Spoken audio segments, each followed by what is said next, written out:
हाँ जी, प्रोग्राम पुरसरूर दे सुर दे नाल मैं अशफाक रहमानी ते तुसी देख रहे हो पसरूर डिजिटल न्यूज़ नेटवर्क। ਅੱਜ ਇੱਕ ਐਸੇ ਨੌਜਵਾਨ ਨਾਲ ਤੁਹਾਨੂੰ ਮੁਤਾਰਫ ਕਰਾਉਣਾ ਚਾਹ ਰਿਹਾ ਜਿਹੜਾ ਪਸਰੂਰ ਦੀ ਕਲਾਸੀਕਲ ਮੌਸੀਕੀ ਦੇ ਹਵਾਲੇ ਨਾਲ ਆਲਮੀ ਸ਼ੋਹਰਤ ਯਾਫਤਾ ਖਾਨਦਾਨ ਉਸਤਾਦ ਸਲਾਮਤ ਅਲੀ ਖਾਨ ਸਾਹਿਬ ਦਾ ਘਰਾਣਾ ਹੈ। ਉਸ ਘਰਾਣੇ ਦੇ ਨਾਲ ਇਹਨਾਂ ਦਾ ਤਲਕ ਹੈ। ਉਸਤਾਦ ਸਲਾਮਤ ਅਲੀ ਖਾਨ ਸਾਹਿਬ ਦੇ ਭਾਂਜੇ ਨੇ ਅਮੀਰ ਹਮਜ਼ਾ ਸਾਹਿਬ। ਅਮੀਰ ਹਮਜ਼ਾ ਦੀ ਇਹ ਕ੍ਰੈਡੀਬਿਲਿਟੀ ਹੈ ਕਿ ਇਹ ਨਾ ਸਿਰਫ ਸੋਸ਼ਲ ਮੀਡੀਆ ਤੇ ਆਪਣੀ ਇੱਕ ਵੱਡੀ ਫੈਨ ਫਾਲੋਇੰਗ ਰੱਖਦੇ ਨੇ ਬਲਕਿ ਕਲਾਸੀਕਲ ਮੌਸੀਕੀ 'ਚ ਪਸਰੂਰ ਦੇ ਨੌਜਵਾਨਾਂ 'ਚੋਂ ਇੱਕ ਮੁਨਫਰਿਦ ਨਾਂ ਹੈ। ਅੱਜ ਇਹਨਾਂ ਦੀ ਪਰਫਾਰਮ ਜਿਹੜਾ ਇਹਨਾਂ ਦੀ ਮੌਸੀਕੀ ਇਹਨਾਂ ਦਾ ਜਿਹੜਾ ਸੁਰ ਹੈ ਉਹ ਵੀ ਤੁਹਾਨੂੰ ਸੁਣਾਵਾਂਗੇ। ਇਸ ਤੋਂ ਪਹਿਲੇ ਕਿ ਅਸੀਂ ਪ੍ਰੋਗਰਾਮ ਵੱਲ ਜਾਈਏ ਅਸੀਂ ਅਮੀਰ ਹਮਜ਼ਾ ਨਾਲ ਮਾੜੀ ਚੰਗੀ ਗੱਲ ਕਰਨੇ ਆ। ਅਮੀਰ ਹਮਜ਼ਾ ਸਾਹਿਬ अस्सलाम वालेकुम। वालेकुम सलाम।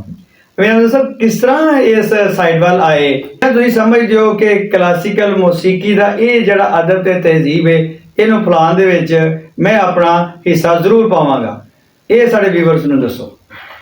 सबसे पहले तो कि जैसे कि आप बात करें क्लासिकल मौसीकी की, तो ये मतलब एक तो हमारे घराने में है, ठीक है, शुरू से, और जहाँ तक मैंने मतलब जहाँ से सीखा है, ठीक है, ये मेरे मामू भी हैं और मेरे टीचर भी हैं, तो ये जितना भी हम कर रहे हैं थोड़ा बहुत जितना भी करते हैं तो इन्हीं से सीखा हमने, इन्हीं को देख के तो बस ऐसे ही स्टार्ट किया था बचपन से ही। उसके बाद फिर स्कूल में मतलब फेस्टिवल वगैरह होते थे, ठीक है, फेस्टिवल में मतलब हमने लेना हिस्सा वगैरह लेना, ठीक है। उसके अलावा मैंने डिवीजन विन किया, डिस्ट्रिक्ट विन किया, ठीक है। तो वो मतलब सारी तैयारी जो जितनी भी करवाते थे वो हमारे मामू ही करवाते थे, ठीक है। तो फिर ऐसे ऐसे चलता गया सर अंजाम। पुरसरूर दी ये सुरीली आवाज़ ना सिर्फ डिस्ट्रिक्ट लेवल ते बल्कि डिवीजन लेवल ते परफॉर्म करके अवामी पज़ीराई अवार्ड हासिल किया। आओ अज इन्हां दी परफॉर्मेंस क्लासिकल मौसीकी दे हवाले नाल इन्हां दे सुर ताल सुनने जी।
जिंदगी के चैलेंज सामने खड़े हैं, जिंदगी के चैलेंज का दामन पकड़ के झंझोड़ और वक्त से अपनी कीमत मांग कि मैं हूं, देखो